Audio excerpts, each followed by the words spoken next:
دھن کہتی ہے کوئی نظم لکھو کچھ تو کہو، خامشی کیوں ہے گزرگاہوں پر کوئی منصور سرے دار نہیں، خامشی کیوں ہے گزرگاہوں پر کوئی منصور سرے دار نہیں، چھپ گئے سارے مکان اب لب بام کوئی چاند نہیں، دھن کہتی ہے نئے عشق کرو، حسن پھر شوق کی گرمی چاہے، ایک ذرا رقص جنوں کریے گم گشتہ میں۔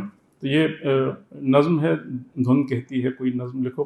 ہم شعبہ اردو الحمد اسلامک یونیورسٹی کی جانب سے بہت ممنون ہیں، شکر گزار ہیں جناب محمود شام صاحب اور پروفیسر جلیل علی صاحب نے بزی شیڈول میں سے وقت دیا، ان کے بھی بہت ممنون احسان ہیں، اور خاص طور پر president Al-Hamd Islamic University professor doctor Shakeel Roshan sahab نے ہمیں یعنی ماشاءاللہ یہ ایک بہت ہی state of the art platform مہیا کیا ہے۔ تو پریزیڈنٹ صاحب کا بہت شکریہ، اور تمام تر مصروفیات، بلکہ آج تو سر کی طبیعت بھی ناساز ہے، یعنی فرمانے لگے ہیں کہ میرے دھان میں شدید درد ہے، لیکن محمود شام صاحب اور علی صاحب کی محبت میں تشریف فرما ہیں، تو ہم پریزیڈنٹ صاحب کا بھی بہت شکریہ ادا کرتے ہیں۔ ہمارے ساتھ پروفیسر طلحہ جاوید صاحب بھی تشریف فرما ہیں۔ میں ابتدا میں بہت ہی کہہ لیجیے صاحب نظر نقاد ہیں، محقق ہیں، اور بہت کمال کے افسانے لکھے ہیں آپ نے۔ محترمہ پروفیسر ڈاکٹر عمیرہ اشفاق کی خدمت میں گزارش کروں گا وہ آگے خوش آمدید کہیں گی محمود شام صاحب کو۔ اور ہمیں ظہیر گیلانی صاحب نے جوائن کیا ہے، ڈائریکٹر جنرل رہے ہیں، ریٹائرڈ۔ تشریف لائیں سر، آگے بیٹھیں پلیز۔ آپ پلیز استقبال کیجیے گا، کلیئر کیجیے گا پروفیسر ڈاکٹر عمیرہ اشفاق۔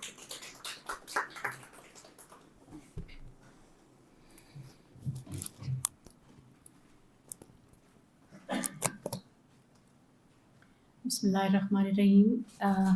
میں بہت شکر گزار ہوں الحمد یونیورسٹی کی اور شکیل روشن صاحب کے خاص طور پر، اس لیے کیونکہ ہم بھی یونیورسٹیز میں پڑھاتے ہیں، اور یہ بات آن لائن کہہ رہی ہوں کہ اتنا آسان ادیبوں تک رسائی جتنی ڈاکٹر شیر علی صاحب کو آزادی فراہم ہے، اتنی ہم میں سے کسی کو بھی فراہم نہیں ہے۔ اور یہ پھر ان کا اپنا بھی ایک اخلاق اور ایک اپنی جستجو بھی ہے کہ یہ ایسے سینئر جو ہمارے لائق تحسین رائٹر ہیں، ادیب ہیں، ان کی ہمیشہ جو ہے ادب اور احترام کے ساتھ ان کے سامنے اس طرح جھک کر ملتے ہیں کہ وہ بھی ان سے محبت کرتے ہیں اور شفقت فرماتے ہیں، اور وہ بھی ان کی ایک بھی بات ٹال نہیں سکتے، اور آپ تشریف لاتے ہیں۔ محمود شام صاحب اس وقت ہمارے درمیان موجود ہیں۔ یہ بات ایک خواب جیسی بات لگتی ہے، کیونکہ کراچی کا منظرنامہ اور پھر اسلام آباد کے منظرنامے میں بہت فرق ہے۔ ہمارے ساتھ ہمارے بہت ہی پیارے سینئر پروفیسر جلیل علی صاحب موجود ہیں۔ ان تک ہمارے لیے پہنچنا ہمارے منظر کا وہ حصہ ہیں، ہمارے ادبی منظر کا، ہماری ادبی تقریبات کا، لیکن اگر اتنی دور سے کوئی یہاں ہمارے درمیان میں ایک ادیب آ کر ہمارے ساتھ مکالمے میں ہوں تو یہ واقعتاً ایک بہت ہی بڑی کامیابی ہے جو الحمد یونیورسٹی کے حصے میں آئی ہے، اور ہم جیسے جو طالب علم ہیں جو محمود شام صاحب سے سیکھتے رہتے ہیں، غائبانہ طور پر ان کو اس طرح سے دیکھنا، ان سے ملنا، یہ یقین کیجئے یہ ایک بہت ہی سعادت کی بات ہے، بہت اعزاز کی بات ہے میرے لیے۔ اور میں بہت دل کی گہرائیوں سے اپنے تمام ادبی جتنے بھی ہمارے ادارے ہیں ان سب کی طرف سے سر آپ کی یہاں موجودگی کو اپنے لیے باعث اعزاز سمجھتے ہیں، اور آپ کی تشریف آوری کا دل سے بہت شکریہ سر، شکریہ۔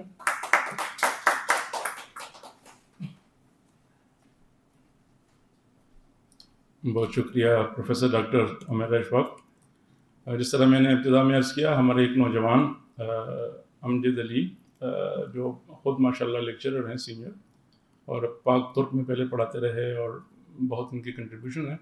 ان کا بنیادی کام ہے محمود شام صاحب پر ماشاءاللہ PhD لیول کا مقالہ تحریر کر رہے ہیں، 40 کے قریب بہت امپورٹنٹ کتابیں ہیں شام صاحب کی۔ ان کتابوں کا ایک مختصر تعارف پیش کریں گے بہت اختصار کے ساتھ 5-7 منٹ میں، تو میں جناب امجد علی اوان صاحب سے گزارش کرتا ہوں۔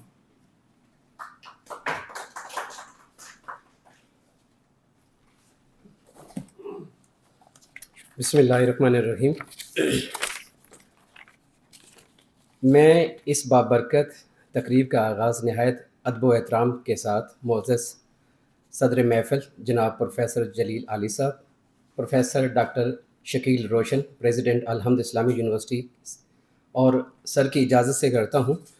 اور میں پروفیسر ڈاکٹر شیر علی صاحب کا بھی دل کی گہرائیوں سے شکر گزار ہوں کہ انہوں نے عہد حاضر کی ممتاز ادبی اور صحافتی شخصیت جناب محمود شام کے اعزاز میں اس باوقار پروگرام کا انعقاد کیا۔ محمود شام کی ادبی اور صحافتی خدمات کا مطالعہ محض ایک فرد کے کام تک محدود نہیں، بلکہ یہ ایک فکری اور نظریاتی بازیافت ہے جو تقریباً نصف صدی پر محیط ہے، ادبی، صحافتی اور فکری تغیرات کی عکاسی کرتا ہے۔ محمود شام صاحب کی تحریریں صرف واقعات کا بیان نہیں بلکہ خیالات کے پیچیدہ ریشوں میں لپٹی ہوئی ایسی دانشورانہ کاوشیں ہیں جو بدلتے ہوئے سماجی، سیاسی اور فلسفیانہ رجحانات کو سمجھنے میں ہمیں مدد دیتی ہیں۔ محمود شام صاحب کا قلم ایک ایسا آئینہ ہے جس میں 1960 کی دہائی کی ترقی پسند تحریک کی روشنی جھلکتی ہے۔ 1970 اور 1980 کی دہائیوں کی نظریاتی کشمکش بھی ہمیں اس میں نظر آتی ہے۔ اگر 1990 کے بعد جمہوریت، سرمایہ داری کی کشمکش کی بازیافت بھی اس میں سنائی دیتی ہے۔ 2000 کے بعد پھر 9/11، جہادی بیانیے، عالمی صحافت اور ان کے نئے تقاضے بھی سر کی تحریروں کے اندر نمایاں ہیں۔ یہ تحقیق نہ صرف ان کی تخلیقی اور تنقیدی کام کی گہرائیوں کو سمجھنے میں مدد دیتی ہے بلکہ ان کے مقالے کو اور بھی زیادہ دیدہ زیب بناتی ہیں۔ محمود شام صاحب ایک ہمہ جہت، متحرک، ادبی اور صحافتی شخصیت کے حامل ہیں۔ اردو زبان و ادب کے لیے محمود شام صاحب کا کام نہایت لائق تحسین ہے۔ اگر ان کی ادبی تخلیقی جہد کا تفصیلی جائزہ لیا جائے تو ان میں سفر نامے، ناول، افسانے، انٹرویوز، سیاسی تجزیے، شاعری میں غزل اور نظم اردو ادب میں ایک منفرد مقام کے حامل ہیں۔ محمود شام صاحب نے اپنی علمی اور فکری توانائیوں سے اردو ادب میں جو گراں قدر اضافہ کیا ہے وہ انہیں اپنے ہم عصر اہل قلم سے جدا بناتا ہے۔ ان کا قلم ان کے فکری رجحانات اور بصیرت کی بھرپور عکاسی کرتا ہے۔ سادہ لیکن نفیس اسلوب میں اپنی بیانیہ قوت کو بروئے کار لاتے ہیں۔ وہ فکری اور تہذیبی مضامین کو ایسی سلاست کے ساتھ پیش کرتے ہیں کہ قاری کو ان کی تحریروں میں ایک فطری روانی محسوس ہوتی ہے۔ محمود شام صاحب کی فکری و قلمی سرمایہ، ان کی ہر جہت اس بات کا ثبوت ہے کہ ایک حقیقی ادیب خواہ سیاست پر قلم اٹھائے یا شاعری پر اظہار خیال کرے یا انسانی حقوق پر گفتگو کرے یا معاشرتی بگاڑ یا مذہبی موضوعات کو زہر بحث لائے، ان کا تحریری بیانیہ اس کے فکری و نظریاتی رجحانات کا آئینہ ہے۔ ادب کے فکری اور ارتقائی سفر میں ان کا نام نہایت سنجیدہ اور بامعنی مقام ہے ان کا، اور سر لائق تحسین ہیں۔ محمود شام صاحب کی ادبی و تخلیقی سرمایہ میں سب سے ممتاز حیثیت ان کی شاعری کو ہے، خصوصاً غزل ان کی پسندیدہ صنف سخن ہے۔ اگرچہ نظم کے حوالے سے بھی اردو شاعری میں بہت سے تجربات ہوئے جو اس کی ہمہ گیریت کی دلیل ہیں۔ اردو نظم کے کلاسیکل اور جدید شاعری مزاج کو اگر دیکھا جائے تو نذیر اکبر الہ آبادی، الطاف حسین حالی، علامہ محمد اقبال، جوش ملی آبادی، فیض احمد فیض، علی سردار جعفری، نون میم راشد وغیرہ جیسے شعراء نظم کے دامن کو انہوں نے وسعت دی۔ محمود شام صاحب نے بھی اسی روایت کی امین نظر آتے ہیں۔ اردو ادب میں نظم گوئی کی مختلف شکلیں 19ویں صدی کے آخر میں انگریزی ادب کے زیر اثر پروان چڑھیں، اور محمود شام صاحب نے بھی انگریزی نظموں کے تراجم کے ذریعے اس روایت کو آگے بڑھایا ہے۔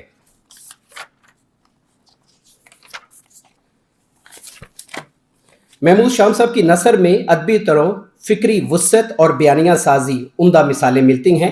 وہ محض نثر نگار نہیں بلکہ ایک مورخ وقت بھی ہیں۔ ان کے کالمز، مضامین، سفر نامے اور خاکے محض معلوماتی تحریریں نہیں بلکہ فکری تجزیے بھی ہیں۔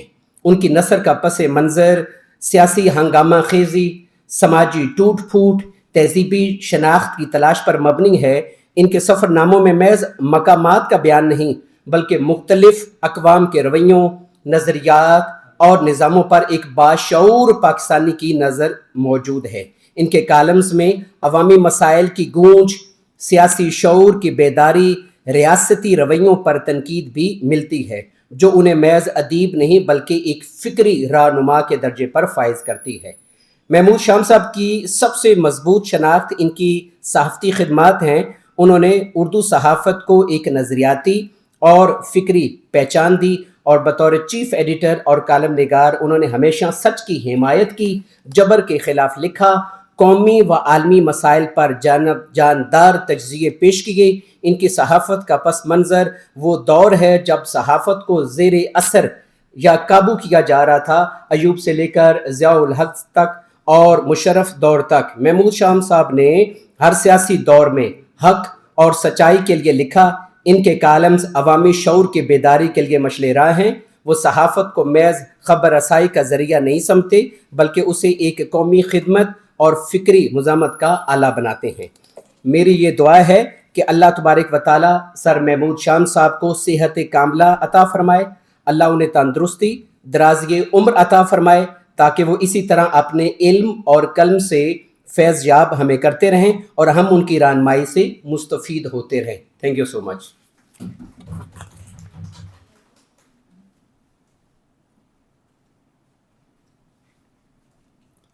بہت شکریہ جناب امجد علی اوان صاحب، آپ نے بہت اختصار اور جامعیت کے ساتھ ایک مختصر تعارف جناب محمود شام صاحب کا اور ان کی تصانیف کا پیش کیا۔ غالباً احمد ندیم قاسمی کا شعر ہے اور مکمل طور پہ درست انداز میں میرے ذہن میں محفوظ نہیں ہے۔ میں کوشش کرتا ہوں کہ عمر سنگ زنی کرتے رہے اہل وطن، عمر سنگ زنی کرتے رہے اہل وطن، یہ الگ بات کے دفنائیں گے اعزاز کے ساتھ۔ جو پاکستانی سوسائٹی ہے وہ عمر سنگ زنی کرتی ہے، اور جب یعنی کوئی چلا جاتا ہے تو پھر کہتے ہیں ہاں بہت عظیم شخصیت۔ تو ہمیں یعنی پریزیڈنٹ صاحب واقعتاً آپ کی رہنمائی اور سرپرستی کی وجہ سے ہمیں یہ اعزاز حاصل ہے الحمد یونیورسٹی کو کہ جتنی بھی امپورٹنٹ اکابرین ہیں، مشاہیر ہیں، ان کو ہم یہاں پر یعنی اس کانفرنس روم میں یہ یہاں تشریف لاتے ہیں، اور ان کی زندگی میں بہت سیکھنے، ان کے کام کو سیلیبریٹ کرنے کا، ان کو خراج تحسین پیش کرنے کا، یہ ایک ہم نے سلسلہ شروع کیا ہوا ہے خراج تحسین کے عنوان سے۔ اس سلسلے میں بہت سارے امپورٹنٹ پروگرام یہاں ہو چکے ہیں ماشاءاللہ۔ یہ تقریب بنیادی طور پر کہہ لیجیے کہ ایک بہت ہی عظیم دانشور، شاعر، کالم نویس جناب محمود شام صاحب کے لیے ایکسکلوزیولی آپ کے اعزاز میں یعنی یہ منعقد کی جا رہی ہے، اور جو ہمارے اکابرین ہیں وہ اس کو سرپرستی بخش رہے ہیں، علی صاحب اور پریزیڈنٹ صاحب۔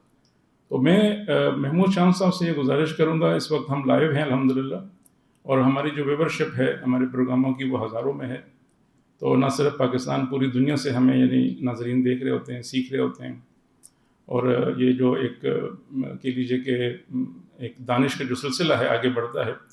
محمود شام صاحب کی خدمت میں یہ گزارش کروں گا کہ بہت تفصیل کے ساتھ جو آپ کی جو پروفیشنل لائف ہے، جو ادبی سفر ہے، جو جنگ سے کیسے آغاز ہوا، گورنمنٹ کالج لاہور، اور اب طویل عرصے سے روشنیوں کے شہر، جو ایک زمانے میں روشنیوں کے شہر ہوا کرتا تھا، اب پتہ نہیں شام صاحب بتائیں گے کہ ہے یا نہیں ہے، تو روشنیوں کے شہر میں مقیم ہیں، اور جنگ کے ساتھ جو وابستگی ہے آپ کی، ماہنامہ اطراف، یعنی اتنی ڈائمنشنز ہیں کہ الحمدللہ۔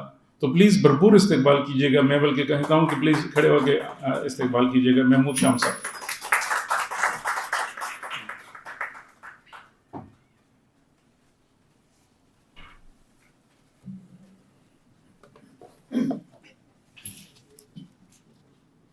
بسم اللہ الرحمن الرحیم۔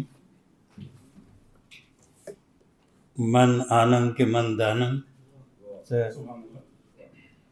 شیر علی صاحب کی کیا کہنا چاہیے، شیر دلی ہے کہ وہ بہت مختصر وقت میں میں تو خواہش ظاہر کی تھی کہ امجد علی اوان میرے اس پہ کام کر رہے ہیں تو ان کے لیے میں آیا ہوں تو 1-8 گھنٹہ ان سے کر لیں، لیکن انہوں نے اب ایک بڑی محفل سجا لی۔ جلیل علی صاحب سے بھی ایک عرصے بعد ملاقات ہو رہی، ورنہ ہم ایک دوسرے کو پڑھتے رہتے ہیں۔ جناب ڈاکٹر شکیل روشن صاحب کے جو ایک زوم پہ پروگرام ہوا تھا، اس میں آپ کے انہیں گفتگو سنی تھی۔ امجد علی اعوان جو ہے بہت ان سے رابطہ رہتا ہے۔ حمیرہ اشفاق صاحبہ سے ایک دفعہ میں کل بک فیئر میں ملاقات ہوئی تھی۔ تو باقی ہمارے رفیق کار جنگ کے جہانگیر اس وقت ہیں، بہت اچھا وقت گزرا ہے ہمارا جنگ میں، کہ مجھے نہ جانے وہ سینے سے کیوں لگائے پھرے، میں کوئی گل بھی نہ تھا موجہ ہوا بھی نہ تھا۔ اور دوسری عرض یہ ہے کہ مجھے چناب نے پالا تو سندھ نے سینچا، میرے مزاج سے دریا دلی کبھی نہ گئی۔ تو یہ میرے مزاج سے دریا دلی کبھی نہ گئی۔ تو گزارش یہ ہے کہ سفر تو بہت طویل ہے، حرف کا میرے پاکستان سے میں 7 سال بڑا ہوں،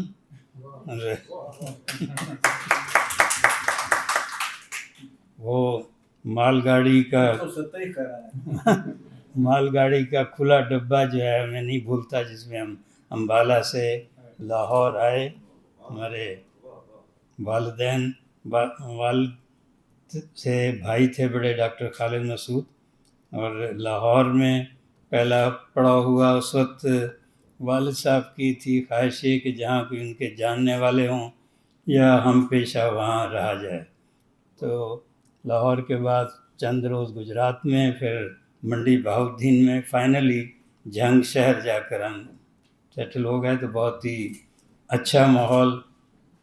ایم بی ہائی اسکول سے نے مڈل کیا۔ ابھی میں نے مڈل اسکول کی سند فیس بک پہ دی تھی کہ اس وقت مڈل اسکول کی بھی سند جاری ہوتی تھی اور اردو میں جاری ہوتی تھی۔ اس کے بعد پھر وہیں سے گورنمنٹ اسکول سے ہم نے میٹرک کیا، اور کالج گورنمنٹ کالج جھنگ، جس کے اب 100 سال ہو رہے ہیں اس وقت، وہ جلدی کو تقریب بھی کرنا چاہ رہے ہیں۔ تو وہاں سے ایف اے اور بی اے، اور کالج میگزین تھا کارواں، اس کا بھی اردو سیکشن کا ایڈیٹر رہا۔ اور اس کے بعد اللہ تعالیٰ کی طرف سے عزت اور خوش قسمتی ہے کہ گورنمنٹ کالج لاہور کا جو میگزین ہے راوی، اس کا بھی میں اردو سیکشن کا ایڈیٹر رہا۔ یہاں بہت بڑے بڑے نام ہیں، حنیف رامے اور یہ لوگ سب پہلے رہ چکے ایڈیٹر، اور وہیں کے کورڈینگل ہاسٹل میں اقبال بھی مقیم رہے۔ اور بھی تو یہ میں تو ہمیشہ سوچتا ہوں کہ اللہ تعالیٰ کی طرف سے یہ ایک موقع ملتا ہے، ورنہ نہ کوئی ہمارا جاگیردار کا کوئی بڑا خاندان تھا، نہ کوئی سرکاری افسروں کا۔ ہمارے والد صاحب نے وہ 15 طبیہ کالج پٹیالہ سے حکمت کا کیا تھا، ماہر طب و جراحت، اور وہ شعر بھی کہتے تھے، لیکن کوئی دیوان نہیں ہے۔ تو یہ تو مختصر سا ہمارا تعلیمی سفر ہے۔ اور خوش قسمتی یہ ہے کہ میں ابھی ایف اے میں تھا تو ہماری غزلیں، نظمیں وغیرہ پاکستان اور انڈیا کے رسالوں میں بھی چھپنے لگ گئی تھی۔ ڈاک اس وقت اچھے تعلقات تھے، ڈاک سے ہی جاتی تھیں، تو ماحول ہمیں اچھا ملا۔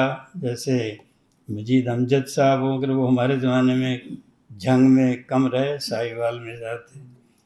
جعفر طاہر جو کینٹوز کل اردو میں اور کسی نے نہیں لکھے، وہ یہیں رہے پنڈی میں زیادہ، یہ فوج کے محکمہ تعلیم میں، ان سے بھی رہی ملاقات۔ شیر افضل جعفری تھے جنہوں نے تجربہ کیا کہ اردو میں پنجابی کے الفاظ 50 کی دہائی میں کیے، یہی ان کی ایک انفرادیت تھی۔ میں نے جو اصلاح لی، طاہر سردھنوی میرٹھ سردھنا کے رہنے والے، ان سے لی تھی۔ ان کے ساتھ ظاہر ہے کہ ناانصافی ہوئی، بہت بڑے شاعر تھے، لیکن مالی طور پہ نہیں تھے کہ ان کی پان کی دکان تھی، پان لگاتے، تو ان سے رہی جلدی، وہ رخصت بھی جلدی ہو گئے، لا ولد تھے، ان کا کلام بھی کچھ، ہم تو آ گئے تھے لاہور پھر کراچی، تو ایک اور شاگرد کے پاس تھا تو وہ کہیں گم ہو گیا، تو اب وہ ملا 54 سال بعد، تو میں نے پھر وہ کراچی سے ہجوم آرزو، آپ کبھی دیکھیں گے تو بہت کا کہ کہیں دن گزار لیں گے، کہیں رات کاٹ لیں گے، جنہیں فکر آشیانہ انہیں فکر آشیانہ، یہ ایک ہاں، اور بھی بہت ان کے تھے۔ یہ ہے کہ میرے خیال 1960 یا 61 میں پہلی غزل کہی، اور اب تک کہہ رہے ہیں، اور پچھلے 5-6 سال میں زیادہ چیزیں ہوئیں کہ جب آپ کے ناانصافی صفاقی بڑھ جائے تو پھر زیادہ تخلیق جوش میں آتی ہے، تو زیادہ میرے خیال شیر علی صاحب بہتر ہی ہوگا کہ کچھ جو جاننا چاہیں پوچھنا چاہیں وہ، اور اس کے بعد میں 2-3 چیزیں سنا دوں گا کہ پھر ہمیں ایئرپورٹ بھی پہنچنا ہے۔ تو آپ کچھ جو جاننا چاہیں کوئی اتنا وہ بڑی نہیں ہے کہ ہمیں شاعری سے شروع ہوا تھا سفر، بعد میں صحافت ایک معاشی ضرورت کے تحت آغاز ہوئی، اور روزنامہ یہ ہفت روزہ قندیل تھا، روزنامہ نوائے وقت کا، اس وقت اخبار جہاں وغیرہ نہیں تھے، تو قندیل دونوں مشرقی پاکستان مغربی پاکستان میں پڑھا جاتا تھا۔ شیر محمد اختر صاحب تھے ماہر نفسیات، اس کے ایڈیٹر، ان کے ساتھ مجھے اسسٹنٹ ایڈیٹر کی حیثیت سے کام کرنے کا موقع ملا۔ پھر 1965 کی جنگ میں میں نوائے وقت کا میگزین ایڈیٹر تھا اس وقت۔ پھر ہماری ملاقات مجید نظامی صاحب سے رہی، شورش کاشمیری صاحب سے رہی، اور حفیظ جالندھری صاحب بھی آتے تھے، ان سے ملاقات رہی، بلکہ میں نے ایچسن کالج پہ اس وقت لکھا تھا یہ فیچر نوائے وقت میں، اور اس وقت پرنسپل تھے عبد الولی خان کے بھائی، تو انہوں نے کچھ ایسی چیزیں کی تھیں جن پہ اعتراض تھا، وہ محنت کر کے لکھا، تو مجھے اچھی طرح یاد، اور میرے لیے اعزاز بھی ہے کہ حفیظ جالندھری صاحب آئے نوائے وقت میں، اور انہوں نے میرے ہاتھ چوم کے کہا کہ بہت بڑا یہ آپ نے کام کیا ہے۔ اچھا، غزل کے لحاظ سے بات ہوئی تو وہ بھی یہ کہہ دوں کہ غزل نے ہماری زندگی میں بہت اہم یہ نہیں کہ لاہور میں گورنمنٹ کالج لاہور BA کر کے آئے ہیں، تو میرے پاس مارک شیٹ کے بھی 30 روپے نہیں تھے، اور ایک غزل امروز میں چھپی تھی اس کے 10 روپے دیتے تھے، اور 2 آنے منی آرڈر کے کاٹ لیتے تھے، تو 9 روپے 14 آنے ملے تھے، تو 5 روپے کا ٹکٹ تھا جھنگ سے لاہور، تو صرف یہ سرمایہ تھا کہ میں، مگر ڈاکٹر نذیر احمد جو باٹنی کے تھے لیکن وہ بہت غزل موسیقی فیض صاحب ان سب کے حلقے گرے، وہ ہمارے جھنگ میں بھی پرنسپل رہے، پھر جب کنووکیشن تھا ہمارا اس میں مہمان خصوصی تھے، تو میں 4-5 پرائز لینے کے لیے گیا، تو انہوں نے پوچھا کون ہو کہاں سے آئے تھی، تو جب ہم لاہور گئے ہیں تو ہمارے ساتھی کو داخلہ تھا، وہ فرسٹ آئے تھے میتھمیٹکس میں، تو گئے تو انہوں نے مجھے دیکھتے ہی کہا ڈاکٹر صاحب نے کہ تم محمود شاہ میں کہ اچھا، تو انہوں نے اپنا گاؤن پہنا کہ میں نے تمہاری غزل ماہ 9 میں پڑھی ہے، اور چلے، میں کب داخلہ تو کسی اور نے لینا ہے، میں کہیں چلیں، تو دیکھے عزت کی بات ہوتی ہے کہ گورنمنٹ کالج کی محرابوں تلے پہلے پروفیسر صدیق کلیم سے ملاقات ہوئی، تو انہوں نے کہا کہ بھی یہ محمود شام، یہ پھر علاؤ الدین کلیم صاحب، اور ٹک شاپ پہ قیوم نظر صاحب، تو قیوم نظر صاحب نے کہا کہ جی میرا ایک مسئلہ حل ہو گیا، مجھے نہیں پتہ تھا ان کا کیا مسئلہ تھا اس وقت، بہرحال ہو گیا، تو ڈاکٹر نذیر صاحب نے کہا کہ بھئی آپ جو ہے میں کہا میرے پاس پیسے ایسے نہیں. نے کہا اپنے رہنے کا انتظام کر لو, باقی سب کالج کی طرف سے ہو جائے گا. تو غزل جو تھی جو انہوں نے پڑھی ماہ 9 میں چھپی تھی, میں جھنگ سے بھیجی تھی وہ, کہ عمر گزری کہ تیری دھن میں چلا تھا دریا, جا بجا گھومتا ہے آج بھی پگلا دریا. تھل کے سینے پہ پگھل جاتی ہے جب چاند کی برف, تھل کے سینے پہ پگھل جاتی ہے جب چاند کی برف, دور تک ریت پہ بہتا ہے سنہرا دریا. تو یہ غزل جب, اس لیے غزل کی میں عشق بھی غزل سے کرتے ہیں کہ آپ کو زندگی میں جب اتنے مواقع اس کی وجہ سے نصیب ہوتے ہیں. غزل ہی ہمیں انڈیا میں کئی مشاعروں میں لے گئی, غزل نے ہی پہلا عمرہ کروایا کہ وہاں جدہ میں مشاعرہ تھا تو پہلا عمرہ ان کے توسط سے ہوا. تب آپ کے سامنے ہے, جو پوچھنا ہو تو پھر ہم کچھ اس کے بعد ہے نا. شام صاحب, میں سر جنگ سے وابستہ ہوں, عاطف شیرازی میرا نام ہے, اور میں تمام دوستوں کے لیے عرض کرنا چاہتا ہوں میری اپوائنٹنگ ہوں شام صاحب کے ہاتھوں, اور یہ شام صاحب کا اس بات سے خود بھی اندازہ نہیں ہوتا. یہ صورتحال سن 2008 کی بات ہے جی. میں جنگ گروپ میں سر ایز اے ٹریننگ رپورٹر تھا. جنگ گروپ نے راولپنڈی نے شام صاحب کو افطار ڈنر پہ انوائٹ کیا پی سی ہوٹل میں. اچھا, میں جنگ کا وہاں ٹریننگ رپورٹر تھا, 2 ہمارے سر سب ایڈیٹر ٹریننگ تھے. اس وقت ایڈیٹر تھے ہمارے ریزیڈنٹ ایڈیٹر تھے نیم خالد صاحب. تو 3 سال ہو گئے تھے ہمیں, ابھی تک انہوں نے مستقل رپورٹر یا فل رپورٹر نہیں بنایا. یہ شام صاحب کی عظمت تھا کہ درد دل رکھنے والے انسان تھے. اچھا, ہم بھی دیہات گاؤں سے کچھ اٹھ کے جی سر, یہ ہمارے دوست ہیں اعلیٰ صاحب پوچھ رہے ہیں کہ فیض صاحب کے ساتھ اگر آپ کی صاحب کی نشستیں ہوئی ہیں, منٹو صاحب کے ساتھ نہیں, منٹو صاحب تو میرا خیال جلدی چلے گئے تھے. فیض صاحب سے گورنمنٹ کالج لاہور میں ہی, کیونکہ وہ ان کا آنا جانا رہتا تھا. وہاں بہت خوبصورت جگہ ہے لوجیا, بینچ ہیں پتھر کے, تو وہاں فیض صاحب بیٹھے تھے. 2-3 لوگ تھے جن سے گفتگو کرتے رہے. اس کے بعد کراچی میں ان سے بہت ملاقاتیں رہیں.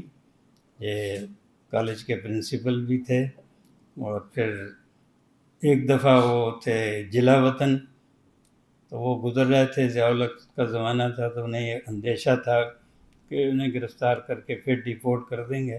مگر میر رسول بخش تالپور تھے اس وقت سندھ کے گورنر, وہ ہمیں ساتھ لے گئے ایئرپورٹ سے. فیض صاحب کو لیا, پھر سی ایم ہاؤس میں رہے کچھ دن, تو وہیں سے رہے. تو اس وقت بھی ان سے یہی ملاقاتیں, کچھ میرا خیال ہے 1-2 مشاعرے بھی ان کے ساتھ پڑھے ہیں. تو بہت ایک ان کے بچوں سے بھی رہتی ہیں. پھر یہ جو شعیب ہاشمی تھے, حمیر ہاشمی ہمارے ساتھ ہی گورنمنٹ کالج میں, وہ سائیکالوجی پڑھ رہے تھے, میں فلاسفی میں. دوسرا کس کا, نہیں وہ ہم سے پہلے احمد فراز صاحب سے بالکل بہت رہی. بالکل فراز تجھ کو نہ ہی محبتیں کرنی, تو ہم نے نہ کہا تھا فراز تجھ کو نہ ہی ملازمت کرنی. جی سر, میں یہ آپ کا سارا سفر دیکھتا رہا ہوں, آپ کو کبھی نہیں دیکھا, پہلی دفعہ دیکھا. یہ شیر علی صاحب کی توسط سے, یہ ان کا بڑا مہربانی ہے رسول صاحب کی. اور میں شیر علی صاحب کا شاگرد ہوں, علی صاحب کا بھی شاگرد ہوں, اس لیے تھوڑا سا جرأت کر لیتا ہوں آپ جیسے لوگوں سے بات کرنے کی. تو ایک بات تو یہ کہ آپ کا نام طارق محمود سے محمود شام کب ہوا, اور یہ شام کا لفظ کہاں سے, کیونکہ کچھ لوگ تو شامی ہیں نا جو شام کے علاقے سے آئے ہیں, لیکن آپ کے یہاں شام.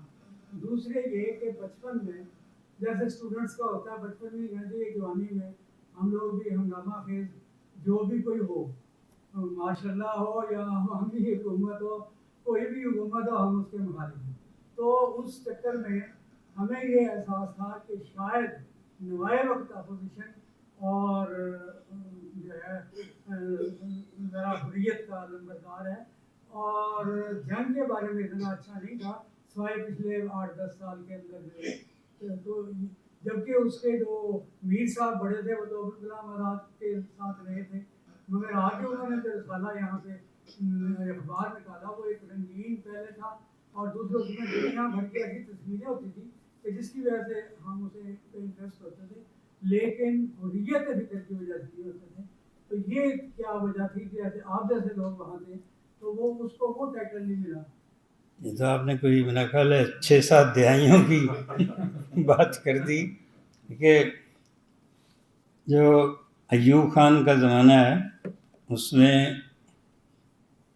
نوائے وقت کے اداریے سب سے زیادہ پڑھے جاتے تھے، اور مجھے یہ احساس ہے کہ بشیر احمد ارشد صاحب تھے جو اداریہ لکھتے تھے، تو میری پہلی ڈیوٹی ان کے ساتھ ہی لگی. صبح 9 بجے یہ اداریہ لکھتے تھے.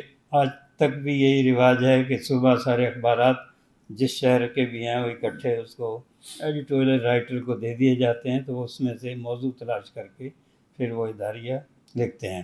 اب تو الحمدللہ جنگ نے اداریے سے آزادی حاصل کر لی ہے، 8 ستمبر سے اداریہ نہیں ہوتا ہے، اور بھی باقی بھی کر لیں گے آزادی حاصل.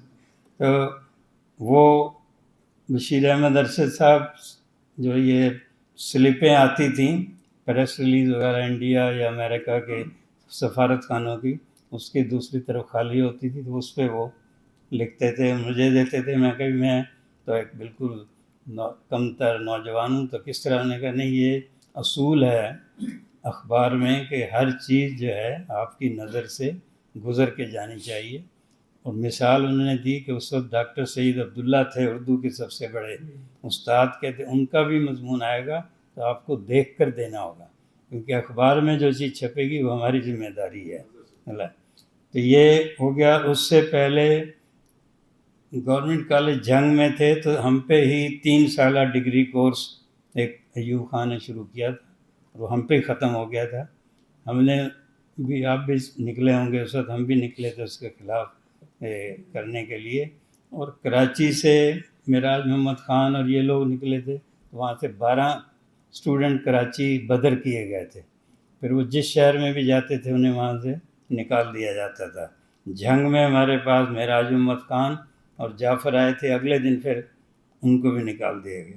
اسی زمانے میں ہمیں اس رسٹیکیٹ بھی کیا گیا گورنمنٹ کالج جنگ سے اسی ملے. تو یہ جوانی میں ایسی غلط کاریاں کرتے ہیں لوگ، لیکن بہرحال یہ ان تحریکوں کا ہی نتیجہ ہے کہ بہت سی چیزیں جو ہے بعد میں درست ہو گئیں. میرا اشفاق نے ایک سوال کی دھمکی دی تھی تو کر لیں.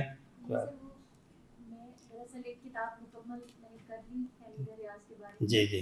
اس میں جو ان کا صحافت کا جب ذکر آیا تو اس میں آپ کا ذکر براہ راست ہے، تو میرا بڑا مجھے اچھا بھی لگا اور ایک تجسس بھی تھا، کیونکہ عموماً ایسی تحریکیں جب اٹھتی ہیں تو ان کے بارے میں لکھنے والے اب آہستہ آہستہ جو ہے وہ یا خاموش ہو گئے یا کم ہو گئے.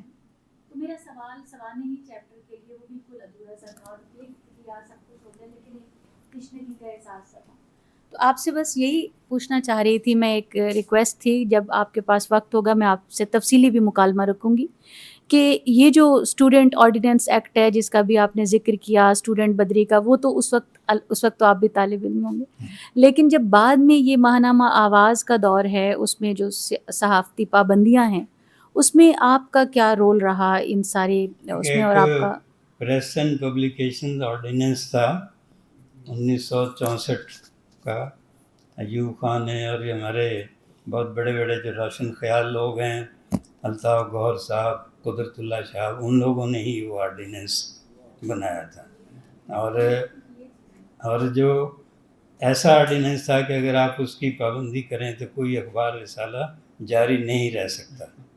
تو ہمارے ہفت روزہ معیار کو اسی پریس اینڈ پبلیکیشن آرڈیننس کے تحت نوٹس ملتا تھا، اور وہ ہوتا تھا کہ بھی آپ نے یہ چیز جو لکھی ہے یہ اس فلاں قانون کی خلاف ورزی ہے تو آپ اس کے 20,000 روپے ڈپازٹ جمع کروائیں، ورنہ آپ کا ڈیکلیریشن منسوخ کر دیا جائے گا.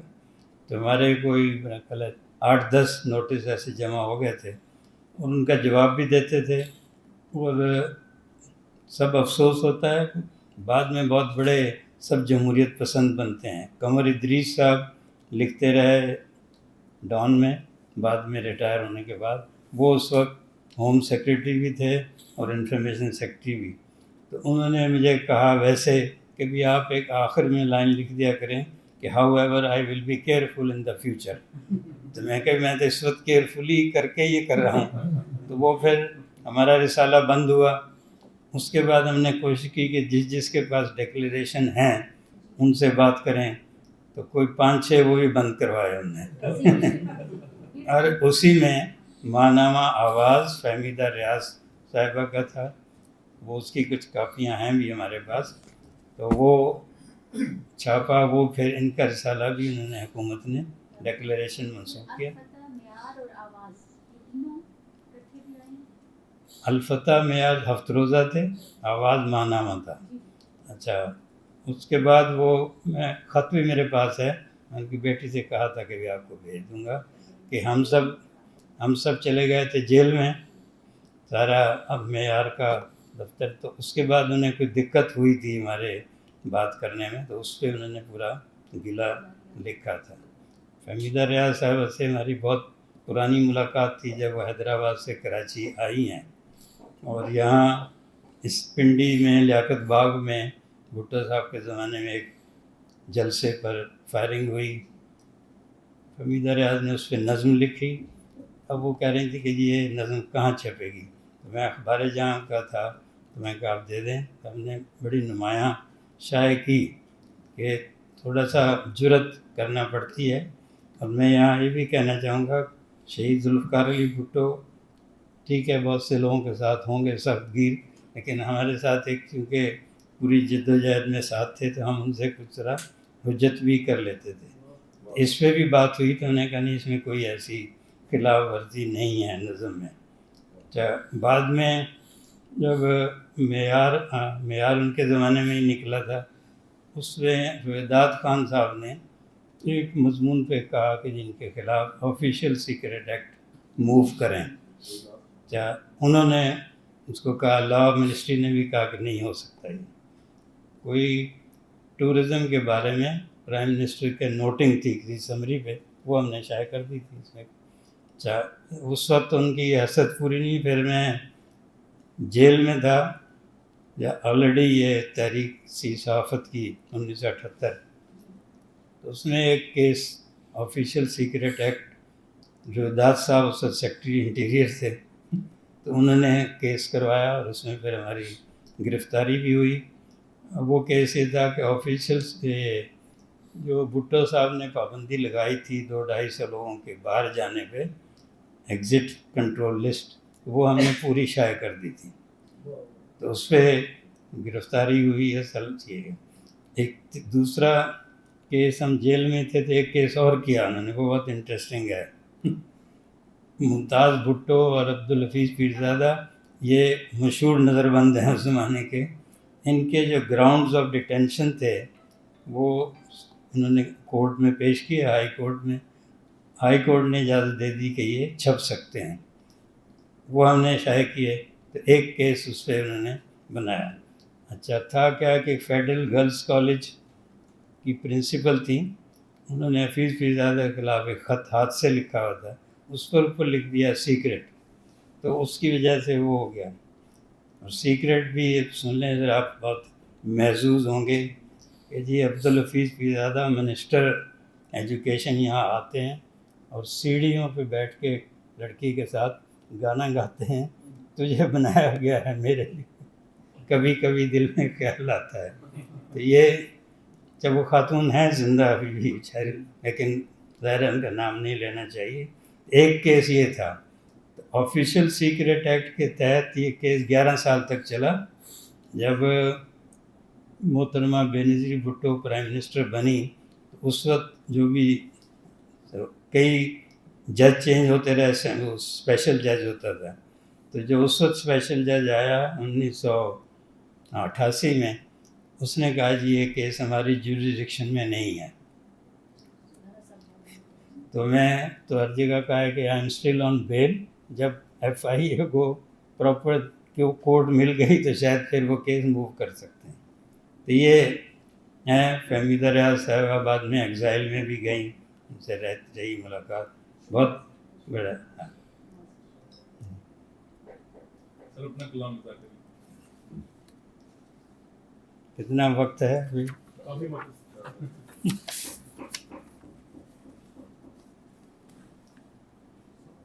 یہ پہلے ایک نظم سے بھی کچھ بس صرف یہ ہوگا کہ اس سے آپ کو ہماری نظم کا اندازہ ہو جائے. پھر ایک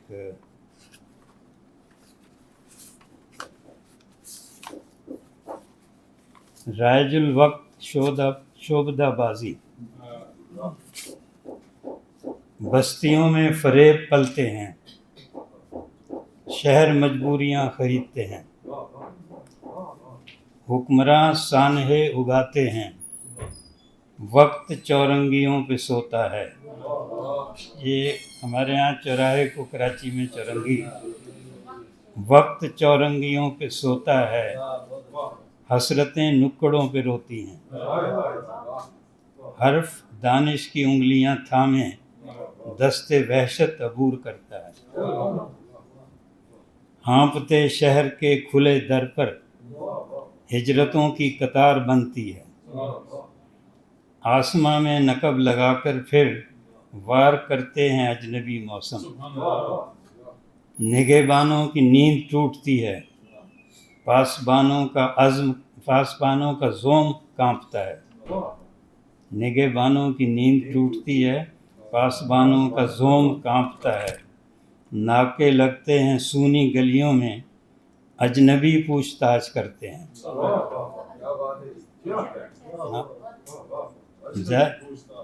زیادہ داد نہیں دیجیے گا کیونکہ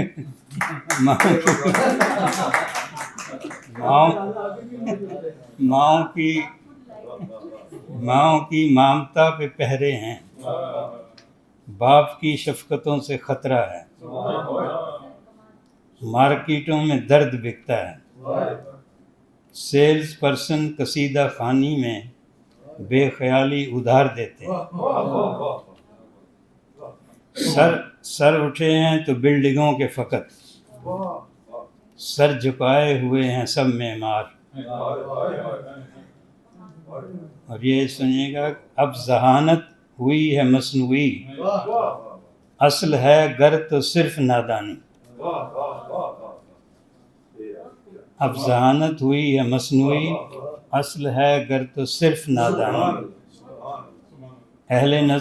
اہل زر کی نظر ہے فطرت پر, دام اس کے بھی اب چکاتے ہیں. مسندیں احمقوں کے عقد میں ہیں, اب حماقت کا نام سیشن ہے. شاہ رسوائیاں قبولتے ہیں, پیار بے ساکھیوں سے کرتے ہیں. ہے پروجیکٹ اب جگاڑ کا نام, ہے پروجیکٹ اب جگاڑ کا نام. رشوتوں کی ہے عرفیت فنڈنگ, رائج الوقت شعبدہ بازی. ماہر اس کا ہے جو وہی غازی. رائج الوقت شعبدہ بازی, ماہر اس کا ہے جو وہی غازی. ارے بہت شکریہ سر. رائج الوقت شعبدہ بازی, ماہر اس کا ہے جو وہی غازی. آفرین ان پہ جو بھی زندہ ہیں, جن کا وجدان سائنس لیتا ہے, جن کو صبح حسیں کی ہے امید.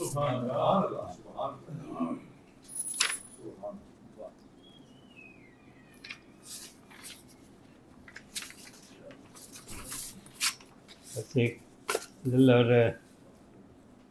آنکھ رکھتا تھا کھلی اور طبیعت موزوں, تجربے دوسرے کرتے تھے سمرتا میں تھا.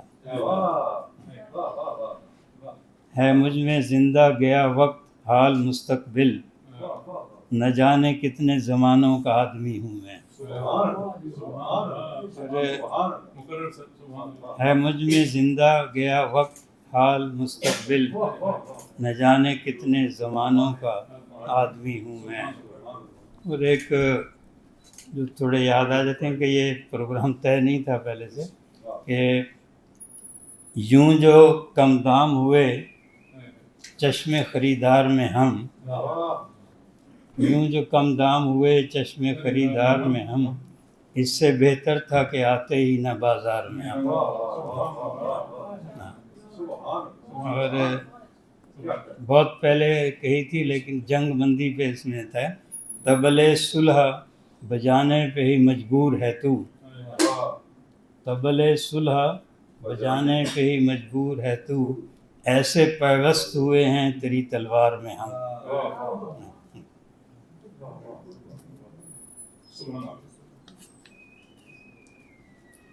بس ایک یہ غزل، اس کے بعد پھر آپ دیکھیں. چیخ بن جائے گی چبھن ایک دن، شور ہوگا بزن بزن ایک دن،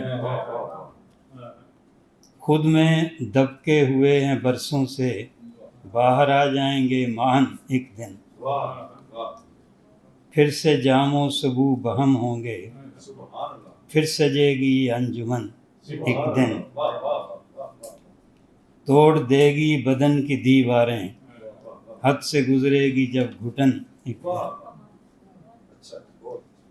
اب جہاں سیر گل بھی ممنوع، اپنا ہوگا یہی چمن ایک دن، دور ہوں گے نہ در بدر ہوں گے، خود کو سمجھیں گے ہم وطن ایک دن.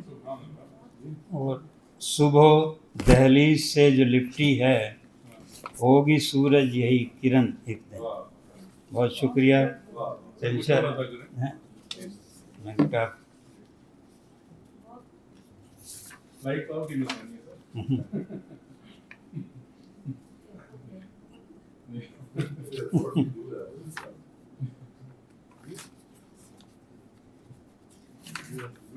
چلیے. حرف بے ربط ہیں عبارت کے، معجزے بے ورق صحافت کے. پیپر لیس. حرف بے ربط ہیں عبارت کے، معجزے بے ورق صحافت کے، اور سب تضادات رونتے ریلے، ہوش اڑتے ہوئے ریاست کے، لاپتہ شہر لوگ بے چہرہ، گل کھلے عالمی تجارت کے، آسماں چومتے نئے دفتر، مقبرے حلم کے متانت کے، بوکھلائے ہوئے ہیں سناٹے، ہل رہے ہیں ستون عقیدت کے، اور گزری صدیوں کی ہیں پناہ گاہیں، یہ جو ڈیرے ہیں اہل ثروت کے. گزری صدیوں کی ہیں پناہ گاہیں، یہ جو ڈیرے ہیں اہل ثروت کے. اور آخری شعر ہے کہ ہو رہی ہیں ریاضتیں نیلام، سودے تہذیب کے ثقافت کے. بہت شکریہ.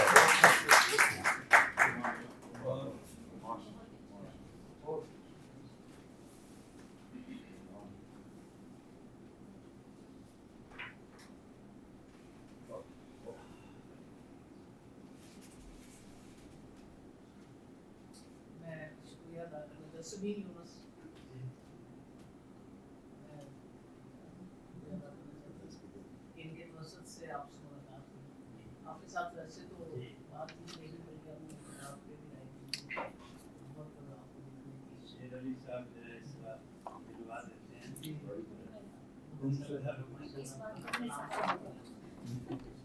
سر آپ کی دریا دلی اور ان کی شیر دلی ہوئی. معزز خواتین و حضرات، آپ قابل احترام جناب محمود شام صاحب کو سن رہے تھے، اور خدائے سخن میر تقی میر نے فرمایا ہے کہ میر دریا ہے سنے شیر زبانی اس کی، اللہ اللہ رے طبیعت کی روانی اس کی. ہم بہت شکر گزار ہیں جناب محمود شام صاحب کے. یہ پورا جو خانوادہ ہے یہ ہے ہی بہت ہی علمی خانوادہ، تہذیبی خانوادہ. ان کے بھائی پروفیسر ڈاکٹر خالد مسعود صاحب اسلامی نظریاتی کونسل کے چیئرمین رہے.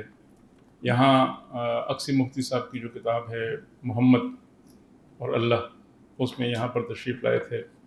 اور سپریم کورٹ کا جو شریعہ بینچ ہے اس کے بھی وہ جج رہے. محمود شام صاحب کی محبت میں یہاں بہت ہی اہم شخصیات تشریف فرما ہیں. ہم ان تمام معزز مہمانوں کا شکریہ ادا کرتے ہیں. جناب سید ظہیر گیلانی صاحب، نثار صاحب ہمارے ساتھ تشریف فرما ہیں، پروفیسر نثار صاحب اسلامیات ڈپارٹمنٹ کے، ڈاکٹر محمد عثمان ڈار صاحب ایجوکیشن ڈپارٹمنٹ سے ہیں. عاطف شیر علی صاحب کا بہت شکریہ، پروفیسر ڈاکٹر میرا اشفاق، اور پروفیسر حسینہ جلیل جو بیگم جلیل علی ہیں. اور علی صاحب میرے کان میں کہہ رہے تھے کہ پروفیسر حسینہ جلیل بھی گورنمنٹ کالج لاہور سے فارغ التحصیل ہے ماشاء اللہ. یہاں راولپنڈی کے کالج کی پرنسپل رہی ماشاء اللہ. بہت ہی متحرک آپ کی بے حد کنٹریبیوشنز ہیں. اور آج خوشی کا موقع یہ ہے کہ کل اناؤنسمنٹ ہوئی ہے جناب پروفیسر جلیل علی صاحب کے شعری مجموعے کو پاکستان کا جو سب سے بڑا ایوارڈ ہے علامہ محمد اقبال ایوارڈ حائلی کے لیے. تو ہم محترمہ پروفیسر حسینہ جلیل کو بھی مبارکباد پیش کرتے ہیں. یہ گلناز عظیم بٹی آئی ہیں اور یہ علی صاحب پر پی ایچ ڈی کر رہی ہیں، لیکن یہ خالی ہاتھ آئی ہیں. ان کے ہاتھ میں پھول ہونے چاہیے تھے، تو ان کو علی صاحب بعد میں جرمانہ کریں گے. ہم محترمہ سبین یونس صاحبہ کے بہت ہی ممتاز شاعرہ ہیں، خصوصاً نعت کے حوالے سے آپ کے بہت اہم نعتیہ مجموعے. ہمارے دوست ہیں، شاگرد ہیں عرفان بزدار صاحب. اصغر حجازی صاحب کا بہت شکریہ ان کی وجہ سے. اور محترم جہانگیر چودھری صاحب، عبد القادر غوری صاحب کا میں شکریہ لفظوں میں ادا نہیں کر سکتا. ان کی وجہ سے ہمارے جتنے بھی یہ پروگرام ہیں یہ فیس بک پہ اسٹریم ہوتے ہیں، اور الحمدللہ اس کی ریچ اور رینج بہت پھیل جاتی ہے پاکستان سے باہر بھی. ہماری خوش نصیبی ہے کہ بہت ہی ممتاز دانشور اور جرنلسٹ جناب سجاد اظہر صاحب تشریف لائے ہیں ہماری اس محفل میں، اور نہایت ہی قابل احترام جناب نواز رضا صاحب بھی اس محفل میں تشریف فرما ہیں. ہم محترم پروفیسر ڈاکٹر شکیل روشن صاحب پریزیڈنٹ الحمد اسلامک یونیورسٹی کے ممنون احسان ہیں تعلیم کے میدان میں اور سماجی اس میں سوشل ویلفیئر میں. آپ کی جو خدمات ہیں سنہرے حروف سے لکھنے کے لائق ہیں، خصوصاً بلوچستان جیسے صوبے میں. الحمد اسلامک یونیورسٹی بلوچستان کی پہلی پبلک سیکٹر یونیورسٹی ہے، اور یہاں 2015 سے یعنی اس کا آغاز ہوا، اور ماشاءاللہ اس نے بہت مستحکم نکوش خصوصاً شعبہ اردو جو ہے وہ پریزیڈنٹ صاحب کی سرپرستی اور رہنمائی کی وجہ سے بہت اہم کام کر رہا ہے. تو پلیز یہ جو آپ کے سامنے پانی کا ہے یہ ایک پروجیکٹ ہے بیسیکلی جو لڑکیوں کی فری ایجوکیشن کے لیے ہے پریزیڈنٹ صاحب کی طرف سے. تو آپ کی بھرپور تعلیوں میں گزارش کروں گا محترم پروفیسر ڈاکٹر شکیل روشن صاحب کی خدمت میں.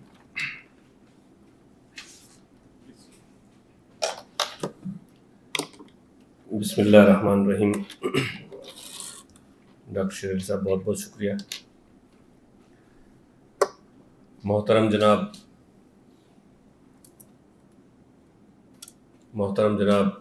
پروفیسر جلیل علی صاحب، جناب مہمان خاص جناب محمود شام صاحب، ڈاکٹر شیر علی صاحب،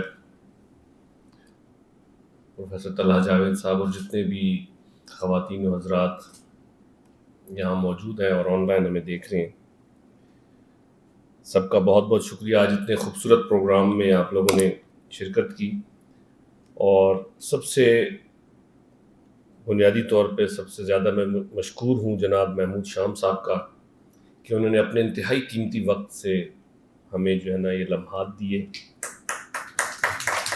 اور ہمارے ان لمحات کو انتہائی قیمتی کیا.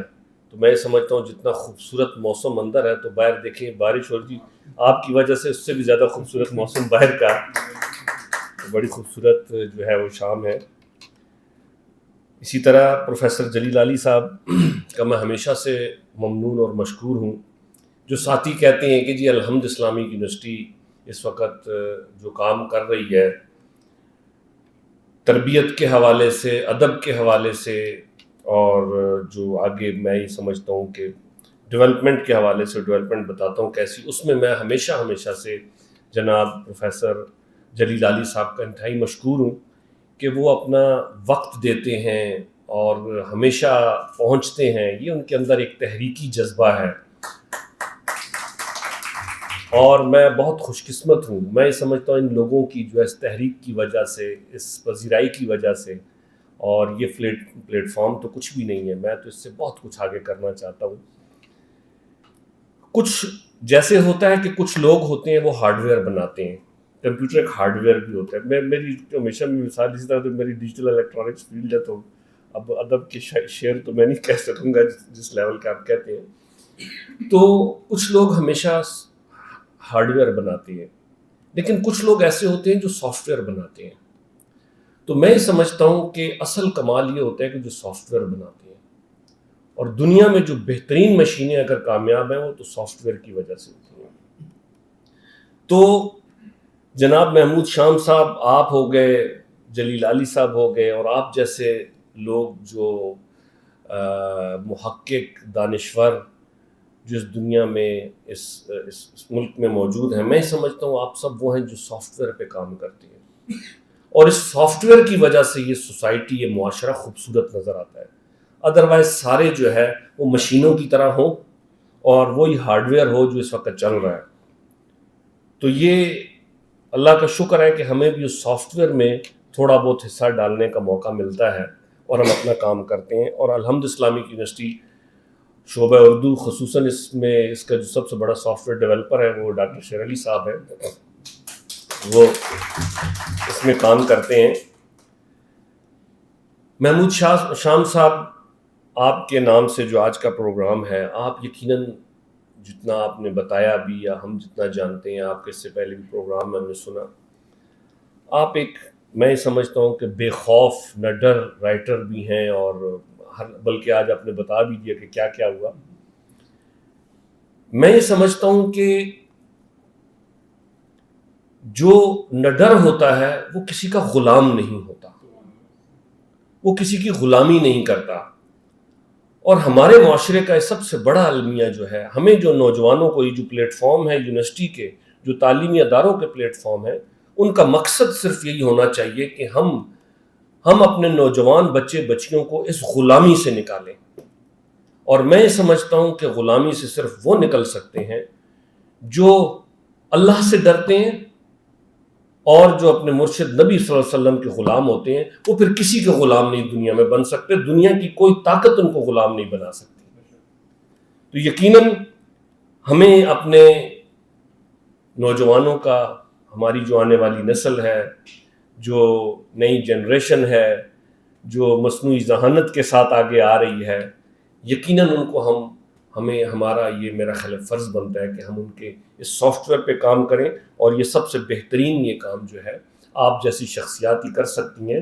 اور ہم بے حد اللہ تعالیٰ کے بھی مشکور ہیں، ممنون ہیں کہ آپ لوگ ان تمام ایسے حالات میں، ایسے واقعات میں بھی آپ جیسی شخصیات موجود ہیں جو ان نوجوانوں کو شجر سایہ دار اور شجر پھلدار دینے کے لیے، سایہ دینے کے لیے موجود ہیں. ادروائز بہت ہی عجیب سے حالات ہیں، بہت برے حالات ہیں. تو ہم آپ سے سیکھنے کی کوشش کرتے ہیں. پروفیسر علی صاحب سے تو میں ہمیشہ کوئی نہ کوئی، ہر محفل میں، ہر پروگرام میں کوئی نہ کوئی نیا، میں تو اس کو ایز اے لیکچر لیتا ہوں، تو بہت کچھ سیکھنے کو ملتا ہے. تو میں یہ سمجھتا ہوں کہ یہ الحمد اسلامک یونیورسٹی کا پلیٹ فارم، یہ ہماری خوش قسمتی ہے، انشاءاللہ ہے. اور اس میں ہر طرح کا، میں نے ہمیشہ شیر علی صاحب کو بھی کہا ہے، اور میں ہمیشہ اسکالرز کو کہتا ہوں کہ جو میں کر سکتا ہوں ان نوجوانوں کے لیے، اس معاشرے کے لیے، اس ملک کے لیے، اس امت کے لیے، تو میں جو کچھ ہے میرے پاس وہ میرا اس کے لیے موجود ہے. بہت بہت شکریہ آپ سب کا، جزاک اللہ خیر.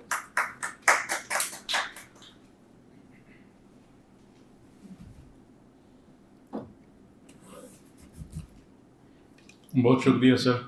ہم پروفیسر ڈاکٹر شکیل روشن صاحب کا شکریہ ادا کرتے ہیں. میں نے جس طرح ابتدا میں بھی کہا، ناسازی طبع کے باوجود آپ تشریف فرما ہیں شام صاحب کی محبت میں.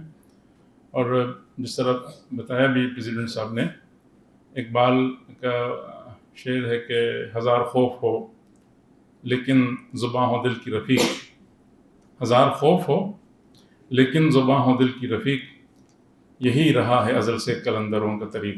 تو نوجوانوں کے اندر اگر حریت اور یہ تو انشاءاللہ ہم پریزیڈنٹ صاحب کی سرپرستی اور رہنمائی میں یہ کام کر رہے ہیں۔ میں اب مصد احترام گزارش کروں گا اس تقریب کے صدر گرامی قدر جناب پروفیسر جلیل علی صاحب کے۔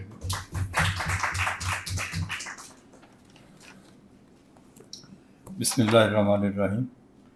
خواتین و حضرات، سب سے پہلے تو میں الحمد یونیورسٹی اور ڈاکٹر شکیل روشن اور شیر صاحب کا شکریہ ادا کرتا ہوں کہ انہوں نے میرے سفاری بھائی محمود شام کو اس اجلت میں یہاں مدعو کیا اور ملاقات کا شرف ملاقات ہمیں بخشا۔ یہ ظاہر ہے کہ بہت اجلت میں کی گئی تقریب محمود شام صاحب کے شایان شان تو نہیں، لیکن یہ دوستوں کی محبت ہے اور ان کا کرم کہ یہ ایک محفل برپا ہوگی۔ مگر جس طرح سے شیر صاحب نے بتایا کہ اس وقت پوری دنیا میں ہزاروں لوگ اس پروگرام کو دیکھ رہے ہیں، تو محمود شام جو ہیں وہ ایک عہد کا نام، نصف صدی سے زیادہ کے بڑے عہد کا نام۔ اور مجھے ایک ابھی ذکر ہوا کہ جنگ کے ساتھ ان کا تعلق ہے، تو میرا بیٹا ایک سرجن ہے جو آج کل شکیل روشن صاحب کے شہر کوئٹہ میں ہوتا ہے، تو اس کی پیدائش بھی جنگ کی ہے۔ 70 اگر میری بیگم جو ہے وہ مجھے گرفت نہ کرے تو خیال میں 77 کی، تو بڑی خوشی ہوتی ہے اس ناطے۔ اور میں ملا ہوا ہوں شیر افضل جعفری صاحب سے، محمد ایاز سیال صاحب سے، رام ریاض سے، ان سب دوستوں سے ملاقاتیں میری رہیں۔ محمود شام صاحب کے بارے میں بات کریں تو آپ کو لازماً اس نظریاتی آویزش کے زمانے میں جانا پڑتا ہے جو 60s کا زمانہ تھا، ایوب کے ماشاء اللہ کے بعد جو پھر سلسلہ چلا، اور بعد میں یہ پتہ چلا، مجھے اچھی طرح یاد ہے کہ اس وقت یہ دائیں اور بائیں کا بڑا جھگڑا ہو گیا۔ تو میں نے ایم اے اردو کے بعد ایم اے سوشیالوجی میں نے کیا تھا، تو مجھے بڑا مشکل نظر آتا تھا کسی ایک طرف جانا، کیونکہ دونوں طرف جس طرح کی میں باتیں سنتا تھا، دیکھتا تھا، تو میں اپنی پوری کمٹمنٹ کسی ایک طرف نہیں دے سکتا تھا، اس لیے کہ یہ وہ زمانہ تھا جب بیشتر ترقی پسند ہونے کا مطلب مذہب مخالف ہونا ہوتا تھا۔ یعنی اگر پہلی شرط یہ ہے کہ اگر آپ ترقی پسند ہیں تو آپ مذہب مخالف ہیں۔ کچھ لوگ تھے جو اس سے بچے ہوئے تھے اس بات سے۔ تو میں تو یہ سمجھتا ہوں کہ اس زمانے میں جو میں ان کی تحریروں کا تعاقب کرتا چلا آ رہا ہوں محمود شام صاحب کی، تو اس میں یہ دیکھتا ہوں کہ اقبال کی پیروکار ہونے کی حیثیت سے یہ بھی دائیں کے بائیں تھے اور بائیں کے دائیں تھے۔ ان کی باتوں سے، ان کی تحریروں سے یہ بات بہت واضح طور پر سامنے آتی ہے، کیونکہ ان کی دو ایک کمٹمنٹس ایسی ہیں جو بالکل ان کو 100% اس طرح کا سٹانچ قسم کا ترقی پسند نہیں بناتی۔ وہ ایک ان کی پاکستان کے ساتھ کمٹمنٹ ہے، ایک ان کی اقبال کے ساتھ کمٹمنٹ ہے، اور ایک ان کی اسلامی تہذیبی شناخت کے ساتھ کمٹمنٹ ہے۔ میں نے یہ دیکھا ہے کہ ان تینوں باتوں کے بارے میں درد مندی ان کی ہر تحریر سے، چاہے یہ فیچر لکھیں، چاہے یہ کالم لکھیں، چاہے یہ سفر نامہ لکھیں، چاہے یہ ناول لکھیں، ہر ان کی تحریر سے یہ باتیں جو ہیں وہ جھلکتی ہیں۔ وہ جو زمانہ تھا اس میں بعد میں تھوڑی سی میچورٹی آئی، تو پھر یہ مجھے بھی لوگ جب کہتے تھے کہ پھر تم دائیں ہو کہ بائیں، تو میں یہ کہا کرتا تھا اللہ میاں نے مجھے دونوں ہاتھ دیے ہوئے۔ یہ میرا یونیورسٹی کے زمانے کا میرا ڈائلاگ کہ مجھے اللہ میاں نے دونوں ہاتھ دیے ہیں۔ وہ اقبال بھی آپ کو پتہ ہے، یاد ہے، کہا کرتا تھا کہ اشتراکیت جمع خدا مساوی اسلام، کہ وہ خانہ ہی خالی تھا۔ وہ خانہ اتنا خالی تھا کہ تہذیبی طور پر بھی آپ کو پتہ ہے جب تشکیل پاکستان ہوئی تو ہمارے جو نعت کے پرچے ہوتے تھے، ہمارے جو ادبی رسالے تھے، سارے کے سارے وہ سمجھتے تھے کہ نعت کا کوئی تعلق جو ہے لٹریچر کے ساتھ نہیں ہے۔ ایک بہت بڑے ایڈیٹر کے پاس جو بعد میں بڑے مشرف اسلام ہو گئے اور بڑے اقبالیان بھی ہو گئے، ان کا نام میں نہیں لیتا، ان کے پاس انجم رومانی لے کے گئے نعت، تو انہوں نے کہا نعت کا کیا تعلق ادبی پرچے کے ساتھ، ادب کے ساتھ؟ اس کا تو مطلب یہ ہوا ہم لینن پر بھی نظمیں چھاپیں، ہم کارل مارکس پر بھی نظمیں چھاپیں۔ تو آپ نے یہ دیکھا کہ اپنی تہذیبی طاقت کے ساتھ نعت جو ہے وہ واپس آئی۔ اقبال کی پوری واردات جو ہے نعت، کیرا نہ کر سکا مجھے جلوہ دانش فرنگ، سرما ہے میری آنکھ کا خاک مدینہ و نجف۔ تو یا اپنی ملت پر قیاس اقوام مغرب سے نہ کر، خاص ہے ترکیب میں قوم رسول ہاشمی۔ تو وہ اللہ تعالیٰ نے ہمیں اتنا بڑا ایک آدمی دے دیا تھا۔ میں کبھی کبھی سوچتا ہوں کہ انجمن ترقی پسند مصنفین نے ریکویسٹ کی تھی اقبال سے کہ ہمارے پہلے اجلاس کی، تاسیسی اجلاس کی صدارت فرما دیں، تو اقبال بہت شدید علیل تھے، نہیں کر سکے۔ اگر وہ صدارت ہو جاتی تو شاید قبلہ درست ہو جاتا۔ یہ تمام تر اعتراف کرنے کے باوجود کہ اتنی بڑی تحریک ہمارے لٹریچر میں نہیں چلی، اتنا بڑا کریڈٹ جاتا ہے اس تحریک کو جس نے ہماری توجہ اجتماعی مسائل کی طرف مبذول کرائی۔ اچھا، یہ نہیں تھا کہ پہلے ایسا نہیں تھا۔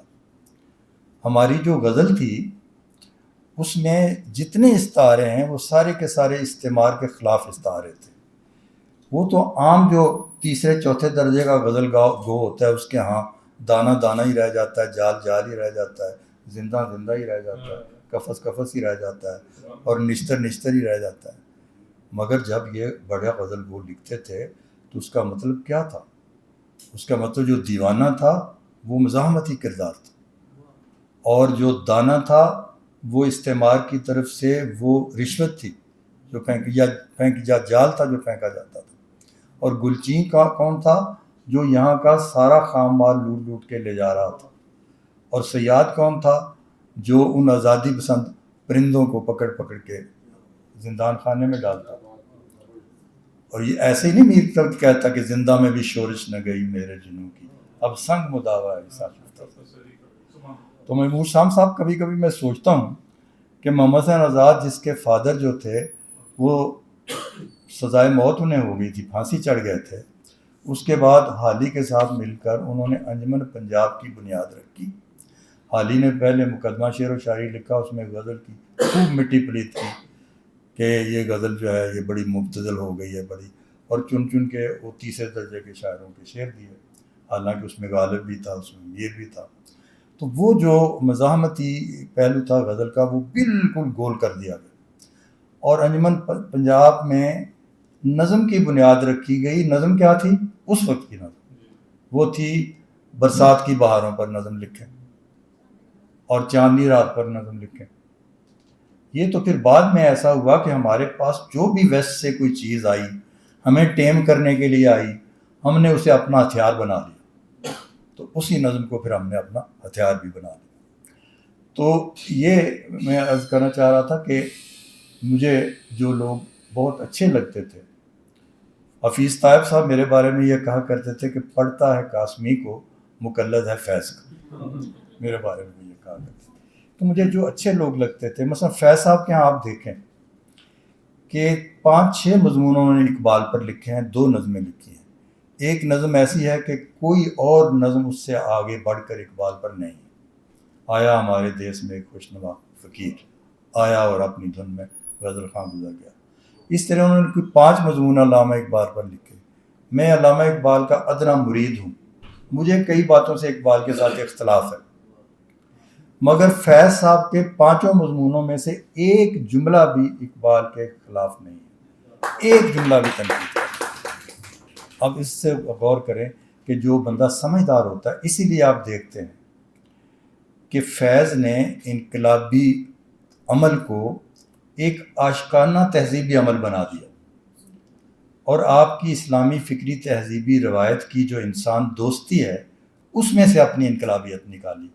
ساری ان کی اصطلاحیں، سارے ان کے ایڈیمز، سارے اپنی فکری تہذیبی روایت سے جڑے ہوئے ہیں، حتیٰ کہ بعض ان کی نظموں کے نام قرآنی آیات سے لیے گئے ہوئے ہیں۔